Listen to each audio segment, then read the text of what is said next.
Hello and welcome back to my channel.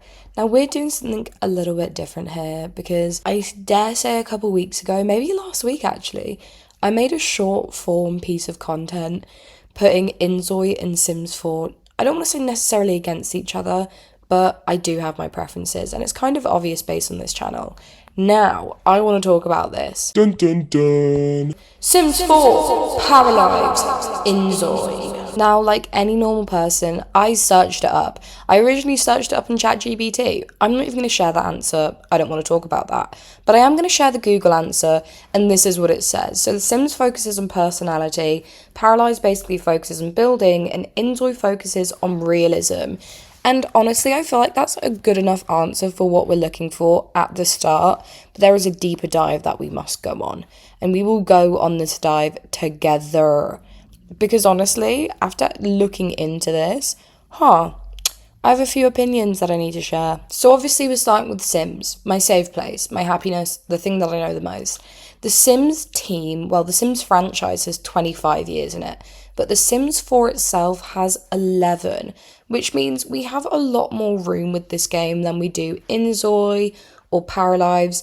Paralives hasn't even came out, Inzoi's in early release, but The Sims 4 itself has so much to build on. Now, if we went back to the early release of Sims 4, it wasn't a great game, let's all be honest. It wasn't a good game in the slightest. Now, as of August 2025, which was last month, there are over 85 DLC attainables in The Sims 4. That is expansion packs, game packs, stuff packs, kits.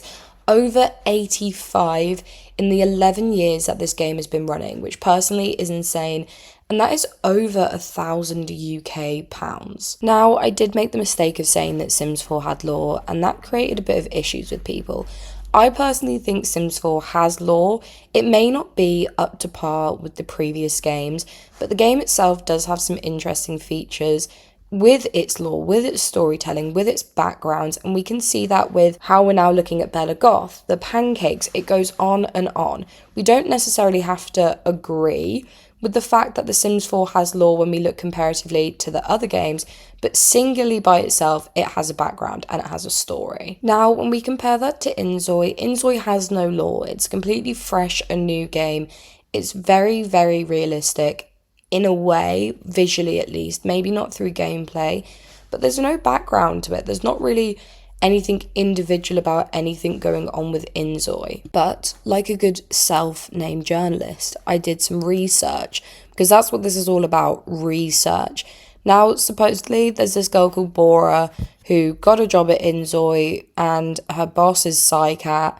I'm not really sure about the insides and outsides of it, but supposedly, the whole point of this game is we can all do good things, we're all good people, God is playing a simulator on us. Which, when you look further into it, is quite interesting. I don't feel like that is reflected really in the game per se, but I like the idea of it. I just don't like how it's been fed back. Now, that doesn't mean The Sims 4 lore is great and fantastic and brilliant, because nobody is saying that. I mean, we've got perfect examples like the BFF house. If you know the BFF house, they're meant to be best buds. They're meant to love each other. They're meant to do everything with each other. They're meant to be best friends. It's literally in the name. But when you actually play as their game, it literally says that they've just met each other. And their friendship bar is so low. How are you going to have no friends in your own house that's supposed to be meant to be the BFF house? There are some big perks to Inzoi that we aren't experiencing in The Sims 4, and it is this right here, the launch of the first DLC, Island Getaway, and newsflash EA, it's free. It's free, you don't have to pay for it, you can just download it, it's completely free. But that doesn't mean everything honky-dory. What? That doesn't mean everything is honky-dory. Honky-dory's a word. It is now. Anyway, now that doesn't mean everything's great, basically. Because one thing that happened when Inzoi came out is that it was meant to be a threat towards Sims 4 and a massive addition into the simulation gaming franchise itself. Now, this is where it gets a bit tricky and borderline interesting. Inzoi isn't overly accessible to the majority of people who play simulation games, and that we can tell by the specs. These are the minimum specs. I mean, they're not overly accessible. They're not the least accessible things that I've ever seen when it comes to simulation gaming, but they're not the most accessible. You need like a proper gaming laptop or a gaming PC to be able to play Inzoi successfully and comfortably. The recommended specs aren't necessarily any better. I mean, you have to have a powerful, capable, strong laptop or PC to play a game like this. And obviously, when you want to play a simulation game, you want to try and play it at the highest specs possible. This is like a multi-grand PC. Like this is like a specific PC that you'd probably have to build to get something that could really run this game successfully. And like I said, it's just not accessible. If this was meant to be a challenge towards The Sims 4, the majority of Sims 4 players do not have the capability to be able to play a game this powerful, which isn't necessarily bad because I guess Inzoi was aware of who they really wanted to target, and that was the higher up gamers, the gamers who have the money to spend, the gamers who like to game or are a career gamer and are willing to edit their playthrough and their setup to be able to run a game like this. And that's just not realistic. I mean, I have a great PC, but I also play a lot on my Mac. I love my Mac. My Mac's my sweet, sweet baby. I'll die on the hill that my Mac's my baby. Long live. And I love playing on my Mac. I think the Mac makes playing Sims a lot more transferable, a lot more transportable, and just in general, a better gameplay than on my PC. I have a strong PC. It's a really good PC. But when I compare it to the actual flexibility that I get with my Mac, it's just not comparable.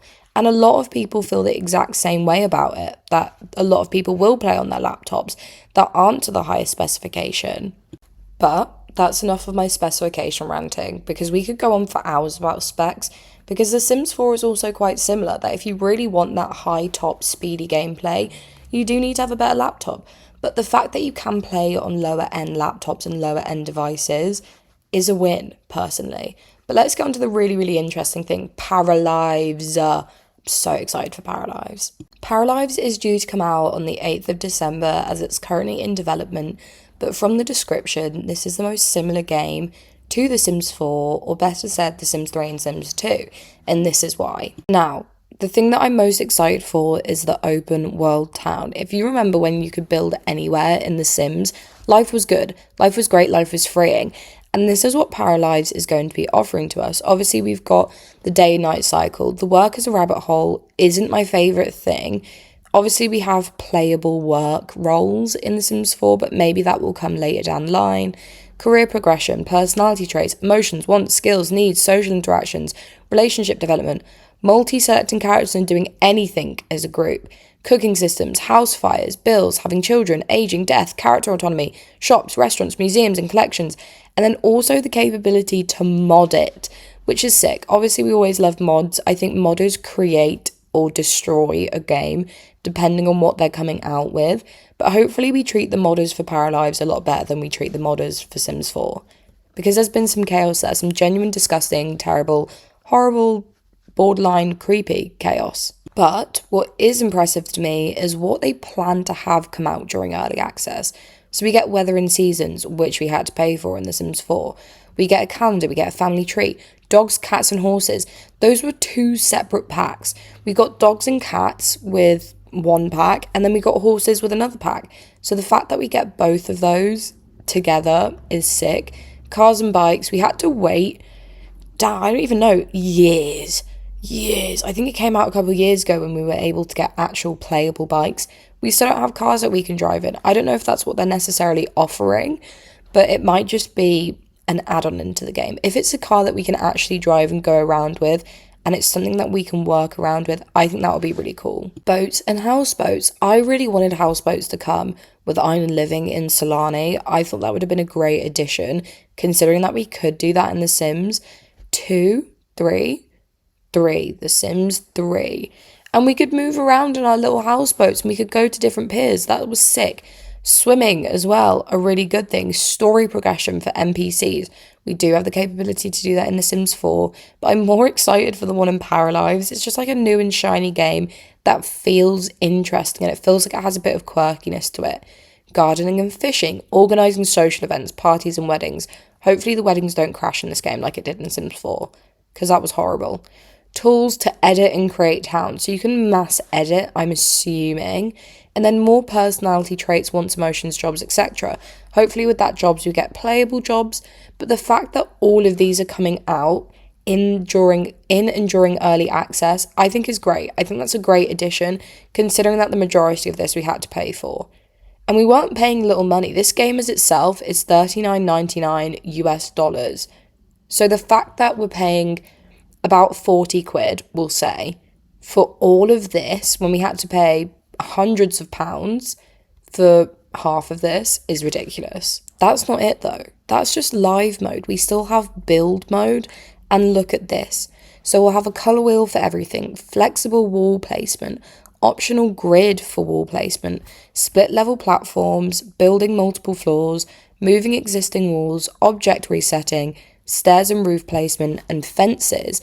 And then what's meant to come out during early access, which will obviously match with what's going to happen in live mode with swimming, pools, advanced roof tools, advanced stair tools, placing windows and doors on curved walls, basement tools, lake and pond tools, and more furniture and objects.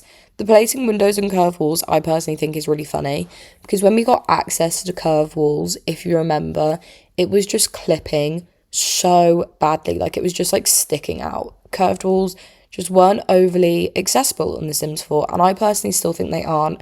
I rarely play with them because of that reason. But hopefully, Paralives can come through and just storm that gate out and create a function where we can have windows on curved walls successfully. And we're still not done. We have the Paralives version of CAS, which is called Paramaker. And look at this, we still have another colour wheel for everything.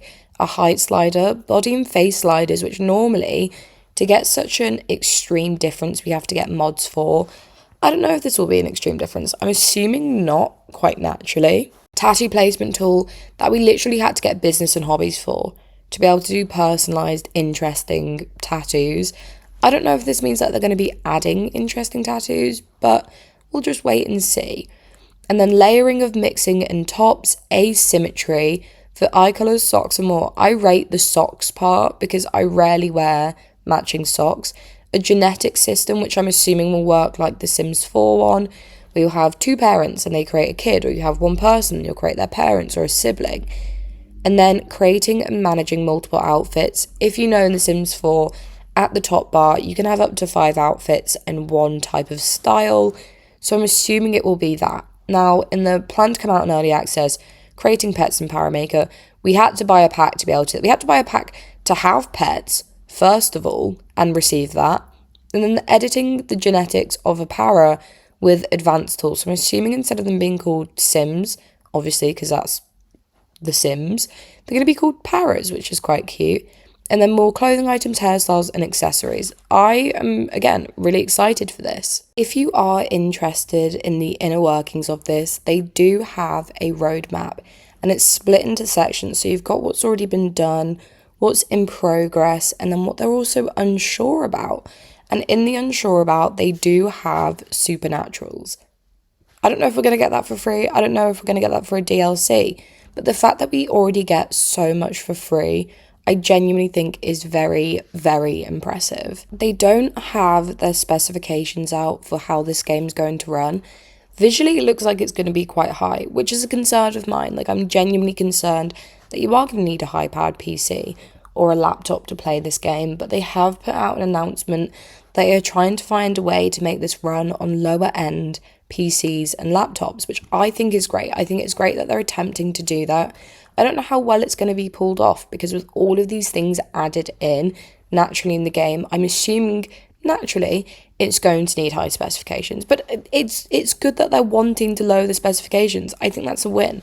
I think that's a positive, personally. Now, at the end of this video, and researching literally everything that I can research about all 3 games, and trying to fit it in a video under 20 minutes was difficult, but we achieved it. I don't think any of these 3 games can be necessarily compared. I think if there are 2 games out of the 3 that could be compared, it will be The Sims 4 and it will be Paralives. I don't think Inzoi is a competitor to either of them, depending what Paralives is when it comes out, because right now we're just going off on what's being said and what they're saying about their own game. Now, admittedly, if I was a game developer and if I was Paralives Studios, I'd want to up my game and toot my own horn as much as possible, but that might just be me. I'm just saying, it could very much just be me. Either way, I think after looking at all of this, I'm not against any of these 3 games. Don't get me wrong, I have my grievances with the Sims team. It'd be silly if I didn't, considering that I literally am a career player of The Sims 4. But there's wins and there's losses in all 3 games. I mean, I could spend another 20-minute video talking about how shite The Sims 4 is and has been, but I won't, because we'll be here for longer than 20 minutes, and I don't have the capacity to edit that video. Because like I said, we'd be here for ages. Ages. Paralive comes out in December. I'm definitely going to be getting it for myself as an early Christmas present, and I will be spending a straight month playing it and looking at it and seeing what can develop and what doesn't need developing and so on and so forth. Inzoi, though, I had my fun with it. I'm not really having fun with it anymore. I just think it's too much and it's just not giving enough, if that makes sense. Either way, I'm just happy that we have functioning games that we can all play that might be accessible to everybody. If you haven't checked out all of these games or even looked into them, definitely give them a peek. Because maybe if you're realising that The Sims 4 isn't for you, Inzoi might be better. Or maybe you're just really waiting for Paralives to come out and will genuinely enjoy the gameplay. Either way, thank you so much for watching this video, and like I said, I cannot wait for Paralives to come out, and when that does, trust me when I tell you this content will just be Paralives. Maybe. I don't know. Maybe I won't ever be able to give up Sims 4, but we won't know until we find out. Anyway, have a really good day. Bye!